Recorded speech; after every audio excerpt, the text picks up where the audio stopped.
نام میں آپ سبوں کی سلامتی ہو۔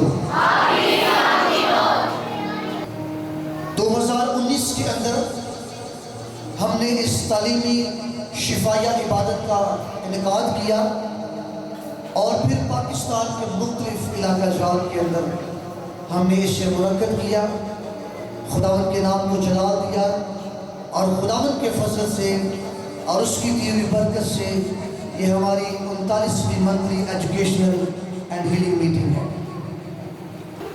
آئیے بائبل مقدس کی جانب جائیں گے۔ ہم سب نے خداوند کی پرستش کی ہے اور اس کے نام کو جلال دیا ہے۔ اب وقت ہے کہ خداوند کی زندہ آواز کو ہم سنیں۔ یسایہ نبی کا صحیفہ اس کا 44واں باب اور اس کی 22ویں آیت کو بائبل مقدس میں سے بڑے غور سے سماعت فرمائیں گے۔ اور بائبل مقدس کے اندر یوں لکھا ہے، میں نے تیری خطاؤں کو گٹاب کی مانند اور تیرے گناہوں کو بادل کی مانند مٹا ڈالا۔ میرے پاس واپس آ جا کیونکہ میں نے تیرا فدیہ دیا ہے۔ خداوند کے پاک کلام کا پڑھا، سنا، سمجھا اور قبول کیا جانا آج رات ہمارے لیے باعث برکت ٹھہرے۔ سب بولے آمین۔ بائبل مقدس میں سے آج رات جس حوالہ کو ہم نے پڑھا ہے یہ یسایہ نبی کے صحیفہ میں سے ہے، اور یسایہ نبی یہاں پر بات کرتا ہے اور وہ کہتا ہے، میں نے تیری خطاؤں کو گھٹا کی مانند مٹا ڈالا اور تیرے گناہوں کو بادل کی مانند مٹا ڈالا۔ میرے پاس واپس آ جا کیونکہ میں نے تیرا کیا دیا ہے؟ ہم نے مل کر کلام کو سیکھنا ہے۔ میں نے تیرا فدیہ دیا ہے۔ سو پہلی بات یہ ہے، یہاں پر یسایہ نبی کے وسیلہ سے جب خدا کا کلام نازل ہوتا ہے تو وہ کہتا ہے کہ میں نے تیری خطاؤں کو کیا کیا؟ گٹا کی مانند مٹا دیا۔ اس کا مطلب یہ ہے کہ جتنی خطائیں، جتنے گناہ اس وقت کے رہنے والے لوگوں نے کیے، ان سے مخاطب ہے یسایہ نبی، اور وہ ان سے کہتا ہے، خدا کا کلام اس پر نازل ہوتا ہے اور وہ ان سے کہتا ہے کہ میں نے تیری خطاؤں کو مٹا ڈالا۔ اب یہ کام خدا کا تھا اور یہ کام خدا ہی کر سکتا تھا، اور اس نے اسے کیا بھی، اور فرمایا کہ میں نے تیری خطاؤں کو مٹا ڈالا۔ دنیا کے اندر بہت ساری منادی جو ہے اس وقت ہو رہی ہے، اور بڑی منادی آپ ٹی وی چینلز کے اوپر دیکھتے ہوں گے، آپ سنتے ہوں گے، لیکن حقیقت کے اندر اگر کوئی منادی کا حقدار ہے، حق بجا ہے، تو صرف بائبل مقدس کا خدا ہے۔ کیوں؟ اگر ہم اس کی تھوڑا سا اوپر سے پڑھیں تو وہاں پر لکھا ہے، میں نے تجھے بنایا، تو میرا خادم ہے، آئے اسرائیل میں تجھ کو فراموش نہ کروں گا۔ اور پھر وہی بات آگے لکھی ہے کہ میں نے تیری خطاؤں کو مٹا ڈالا۔ سو اس کا مطلب یہ ہے کہ جب وہ بات کرتا ہے کہ میں نے تجھے بنایا، اور سیکنڈلی میں نے کیا کیا کہ تیرا فدیہ دیا، اس کے درمیان کے اندر اس نے کیا کیا ہے کہ آپ کی خطاؤں کو، آپ کے گناہوں کو جو انسان سے جانے انجانے میں جان بوجھ کر جانتے ہوئے سرزد ہو جاتے ہیں، اس کے لیے، اس کی معافی کے لیے وہ یہ کہتا ہے کہ میں نے ان کو مٹا ڈالا۔ Turn back to me، میرے پاس واپس آ جا کیونکہ میں نے تیرا فدیہ دیا ہے۔ اس میں دو باتیں ہیں۔ پہلی بات کہ میں نے تجھے کیا کیا ہے؟ میں نے تجھے بنایا ہے، اور اور دوسری بات کیا ہے کہ میں نے تیرا فدیہ دیا ہے۔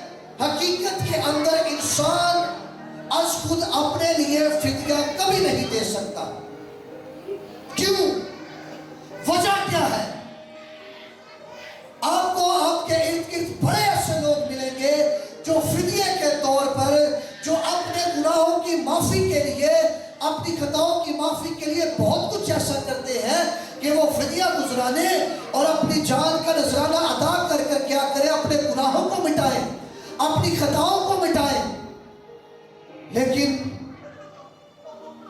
ایسا ممکن نہیں ہے۔ بائبل مقدس کا خدا یسایا نبی کے صحیفہ کے اندر یہ فرماتا ہے کہ میں نے تجھے بنایا ہے، تو میرا ہے۔ اب جب ہم باغ عدن سے دیکھتے ہیں تو ہمیں وہاں پر خدا کی دستکاری نظر آتی ہے۔ خدا جو آسمان اور زمین کا بنانے والا ہے، اس نے جب اسے خلق کیا، جب اسے بنایا تو آسمانی چیزیں جو ہمیں نظر نہیں آتی، خدا ان کا خالق ہے۔ زمینی چیزیں جو ہمیں نظر آتی ہیں، خدا ان کا بھی خالق اور مالک ہے۔ اور پھر اس نے کیا کیا؟ اس نے انسان کو بنایا۔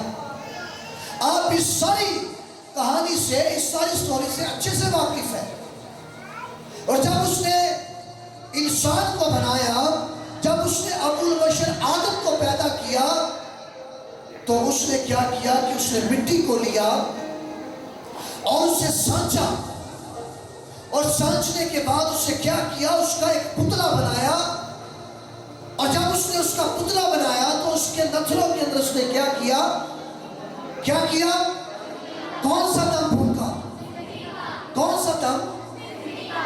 اس نے اس میں اپنا دم پھونکا، کسی اور چیز کا نہیں، بلکہ اس نے کیا کیا؟ جب اس نے اس مٹی کے اس پتلے کو بنا لیا تو اس نے اس میں اپنا دم پھونکا۔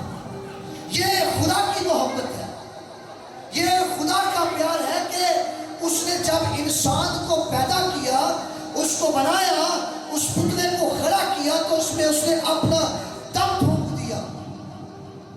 اس لیے وہ یسایا کے صحیفہ کے اندر یہ بیان کرتا ہے کہ میں نے تجھے کیا کیا ہے؟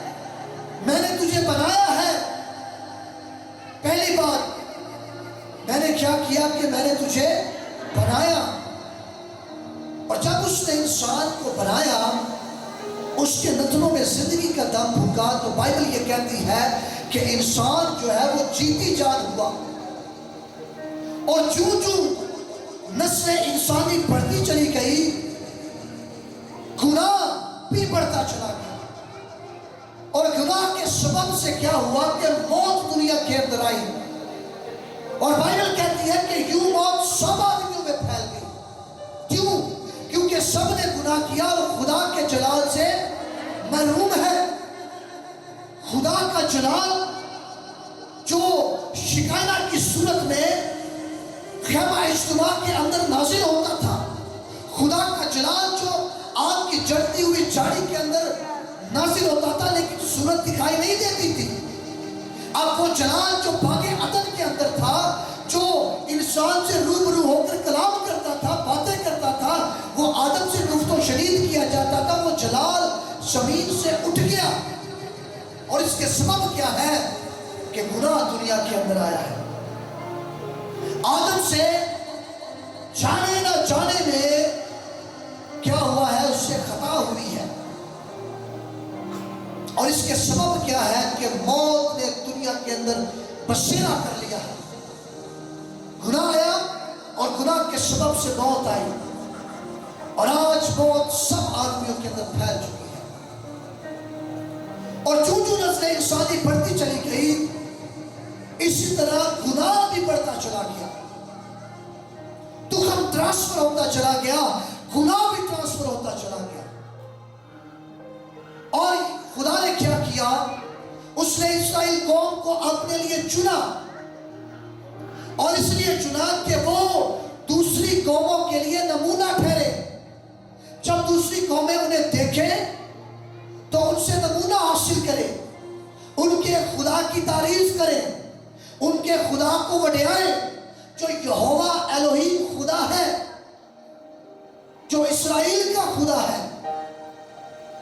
اب اس قوم کے اندر خدا نے بڑے عجائب دکھائے، مصر کی غلامی سے ان کو نکالا، بڑے عجائب دکھائے، بڑے معجزات دکھائے، بڑے نشانات دکھائے، اور وہاں سے ان کو نکالا اور ان سے یہ وعدہ کیا کہ میں تمہیں ایک ایسا ملک دوں گا جہاں پر دودھ اور شہد کی ندیاں بہتی ہیں۔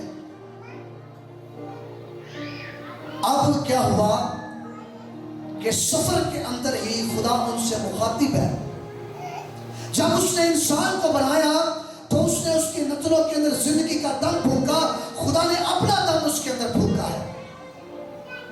اور جب کوئی کمہار کسی برتن کو بنائے اور اسے بنا کر اپنے سامنے رکھے تو وہ اس سے خوش ہوتا ہے، اس سے لطف اندوز ہوتا ہے، کیونکہ وہ اس کے ہاتھ کی کاراگری ہے، اس نے اس پر محنت کی ہے، اس کی محنت اس کے اندر پنہا ہے۔ لیکن اگر وہ برتن ٹوٹ جائے، وہ بکھر جائے، وہ مٹی کے سروں کے اندر پھر سے مل جائے تو اس سے کمہار کیا خوش ہوگا؟ بتائیں، اس سے وہ غم کرے گا، اس سے وہ افسردہ ہوگا، اس سے خوشی نہیں ہوگی۔ کیوں؟ کیونکہ اس نے اسے اپنے ہاتھوں سے بنایا ہے، وہ اس کے ہاتھ کی کاراگری ہے، اور جب اس نے بنایا تو اس نے اپنا دم ان کے اندر پھونک دیا۔ لیکن گناہ کی بدولت کیا ہوا، خطا کی بدولت کیا ہوا کہ وہ برتن جس کا کمہار بنانے والا ہے وہ ٹوٹ گیا، وہ بکھر گیا۔ اب خدا اس سے کہتا ہے کہ زمین تیرے لیے اونٹ کٹارے اگائے گی،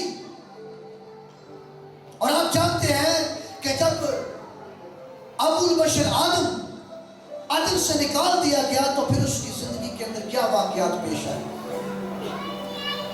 اس نے دکھ کو دیکھا، اس نے پریشانیوں کو دیکھا، اور اس کی اولاد بھی کیا کرتی ہے کہ وہ ایک دوسرے کے قتل کی طرف راغب ہو گئی ہے۔ باغ عدن کے اندر جہاں پر خدا ان سے گفت و شنید کیا کرتا تھا، ان سے باتیں کیا کرتا تھا، لیکن اب وہ رابطہ ٹوٹ چکا ہے، اب وہ ریلیشن ٹوٹ چکا ہے، اب وہ جلال اٹھ چکا ہے۔ اب خدا کی حضوری زمین کے اوپر نہیں ہے، وہ جلال جو باغ عدن کے اوپر تھا وہ اٹھ گیا، اور گناہ جو ہے وہ بڑھتا چلا گیا۔ جب خدا نے مصر کی غلامی سے اسرائیل قوم کو نکالا تو یہ غلامی جو ہے یہ حادثاتی طور پر ہے۔ جب لوگ مصر کے اندر غلام ہوئے، اسیر ہوئے، تو قوم نے کچھ ایسا نہیں کیا کہ جس کی بابت وہ وہاں پر غلام ہو گئے، وہ اسیر ہو گئے۔ خدا نے بڑے عجائب، بڑے نشانات، بڑے معجزات ان کو دکھائے، اور وہاں سے ان کو آزاد کروایا، اور ان کو ملک کنعان کے لیے ان سے وعدہ کیا۔ لیکن ہوا کیا کہ قوم ایک بار پھر سے برگشتگی کی طرف چلی گئی، انہوں نے کلام کو پشے پشت پھینک دیا، کلام کے خادموں کی نافرمانی کرنا شروع کر دی، اور جانتے ہیں اس کے سبب کیا ہوئے؟ وہ ایک اور قوم کی غلامی کے اندر چلے گئے، بابل کی اسیری کے اندر چلے گئے۔ پہلی اسیری، پہلی غلامی جو ہے اس میں قوم نے کچھ ایسا نہیں کیا کہ وہ مصر کے اندر غلام ہوئے۔